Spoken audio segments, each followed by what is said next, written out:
Hello, everyone, and welcome back to Jillian Speaks. Well, if you're new here, this podcast is a space for honest conversations about love, heartbreak, healing, relationships, emotional pain, and learning how to find ourselves again after difficult experiences. And today, we're talking about one of the most painful experience a person can go through in a relationship. Anyone can guess? So, the title of our podcast called The Truth About Cheating: Why It Hurts So Deeply. Cheating.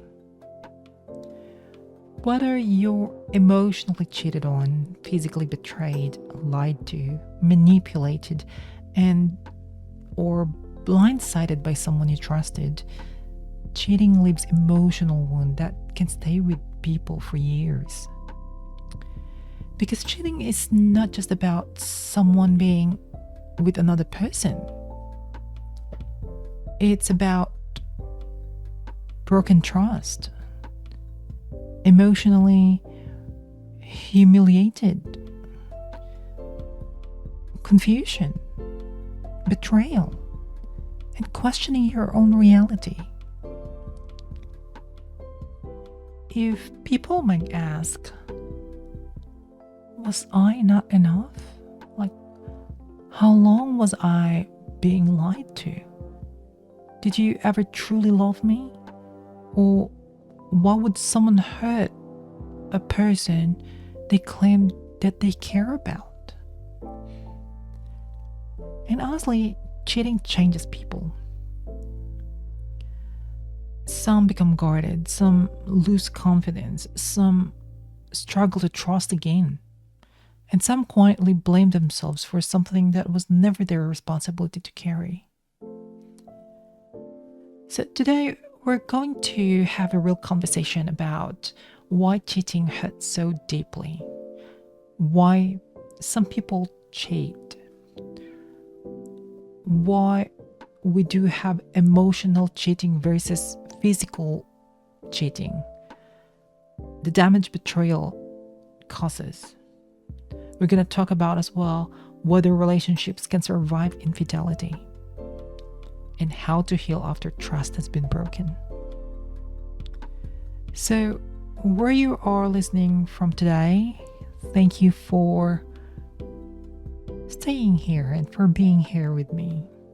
So, let's talk.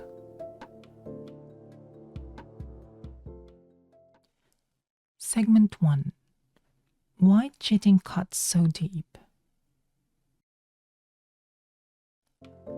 One of the reasons cheating hurts so deeply is because relationships are built on emotional safety. When we love someone, we trust them with vulnerable parts of ourselves. So we trust their honesty, their loyalty, their words, their consistency, and their promises. So when someone cheats, it doesn't just break the relationship. It definitely breaks the reality. And suddenly, you begin questioning everything. Because you replay conversations.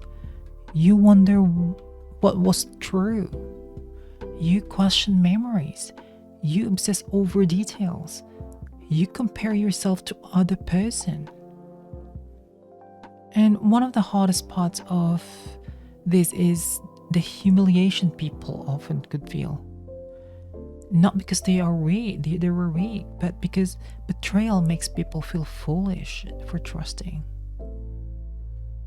Especially when they defended that person, believed in them, or ignored red flags because they wanted the relationship to work. Cheating can damage a person's self-esteem in ways people don't always understand. Because betrayal often turns inward. So people asking, or you might probably ask yourself, like, what did I lack? What What did they find in someone else? Why wasn't I enough? And I need people listening to hear this clearly. Someone cheating on you is not a proof that you lacked value. Cheating reflects the choices, emotional maturity, dishonesty, and unresolved issues of the person who betrayed the relationship, not your worth.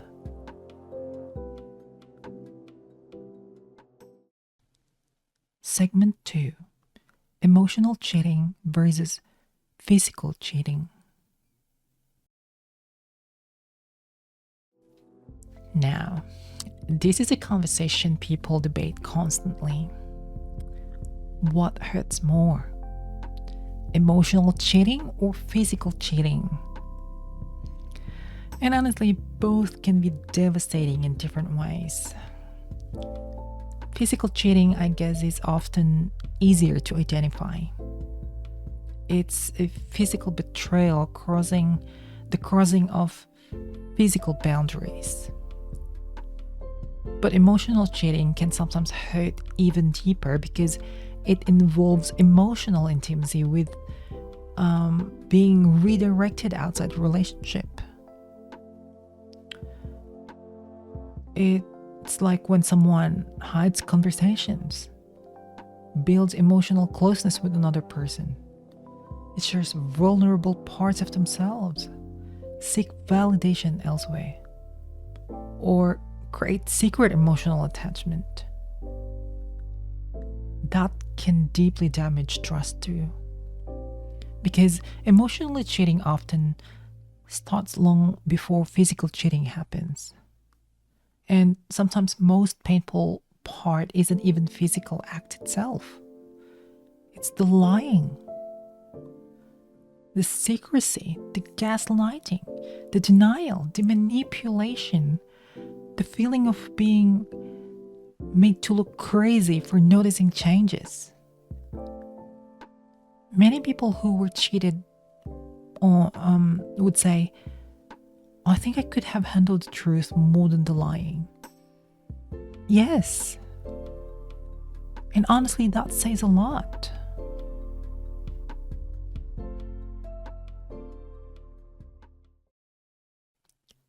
Segment 3: Why do people cheat?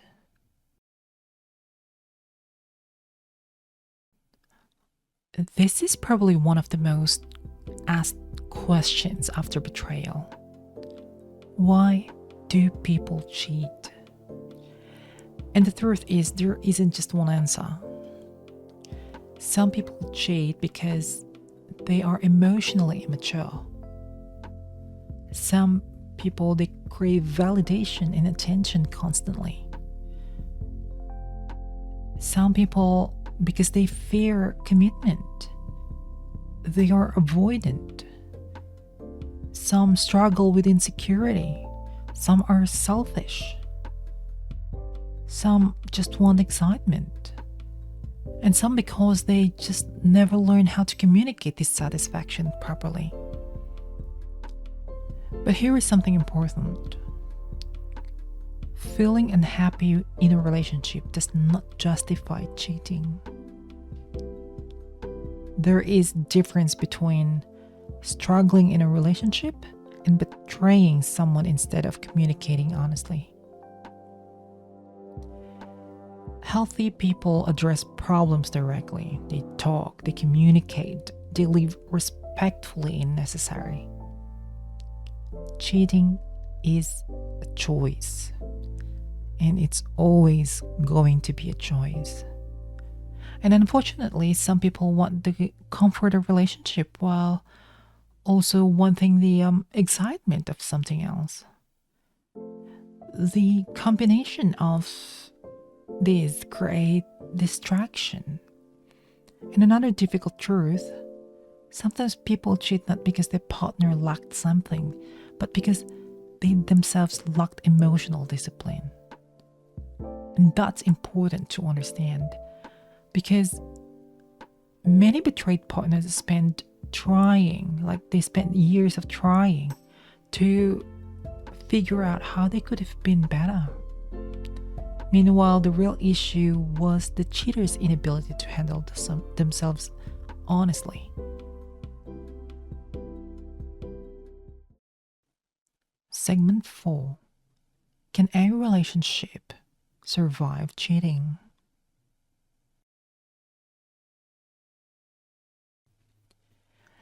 Now, this is actually complicated. Can really relationships survive cheating? Yes, some do. But survival alone is not enough. The real question is, can trust genuinely be rebuilt? And rebuilding trust after betrayal is extremely difficult. Because apologies alone are not healing. The real repair requires accountability, honesty, consistency, transparency, emotional effort, and most importantly is long-term change. And unfortunately, some people want forgiveness without accountability. They just want the access back into your life without truly understanding the emotional damage they caused. Healing after infidelity also depends on whether the cheating partners genuinely takes responsibility. They shouldn't be blaming alcohol, they shouldn't be blaming stress, not the relationship, the loneliness, or blaming the person they hurt. Because accountability matters. But I also want to say this carefully. Not everyone is meant to stay after cheating. Forgiveness and reconciliation are not the same thing.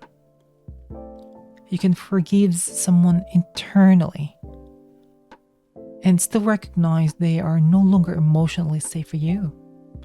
And leaving after betrayal does not make you weak. Sometimes staying is harder. Sometimes leaving is harder.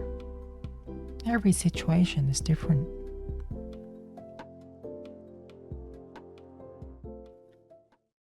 Segment 5. The aftermath of betrayal.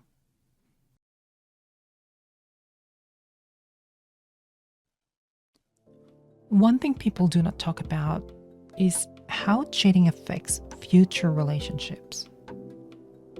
Because betrayal can create long-lasting fear. People become hyper-vigilant, they become anxious, suspicious, guarded. They overthink texts, social media flows, late response or replies, like small behavioral changes. Because once trust has been shattered before, your nervous system starts trying to protect you from experiencing the pain again. And this is why the healing matters deeply. Not just moving on, actual healing. Because unhealed betrayal can quietly follow people into healthy relationships and create fear where safety actually exists. And I know healing after cheating can feel impossible at first. Because it's hard, especially when you still love the person. You miss them. And you cannot understand how someone you loved could hurt you so deeply. But healing is possible. Slowly. Not overnight. Not perfectly. But genuinely possible. As part of healing is learning this. Someone betraying you does not make you harder to love. It makes them someone who failed to protect your trust.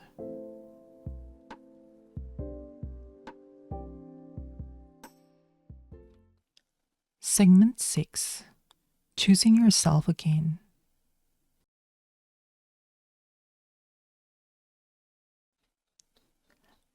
After betrayal, many people become obsessed with understanding why they did it, who the other person was, whether the relationship was real, whether they regret it. But eventually, healing asks a different question. Not what did I do this, but what do I need now to rebuild myself? That shift changes everything. Because life cannot stay emotionally trapped inside someone else's choice forever. And you know what you deserve? Honesty, peace, emotional safety, consistency, and love that does not constantly make you question your worth. And if you are currently healing from cheating, please be gentle with yourself. Betrayal creates grief. Not just over the relationship, but over the version of reality you thought existed. That takes time to process.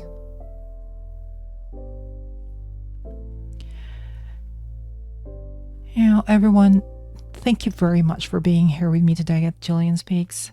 And this episode resonated with you. If this resonates with you, please share it with someone you think you may also need to be healed from betrayal or emotional heartbreak. And if you like to have deeper reflection about healing, emotional exhaustion, self-worth, and learning to choose yourself again, I'd like to invite you again to grab a copy of my book. It's called The Space I Never Gave Myself.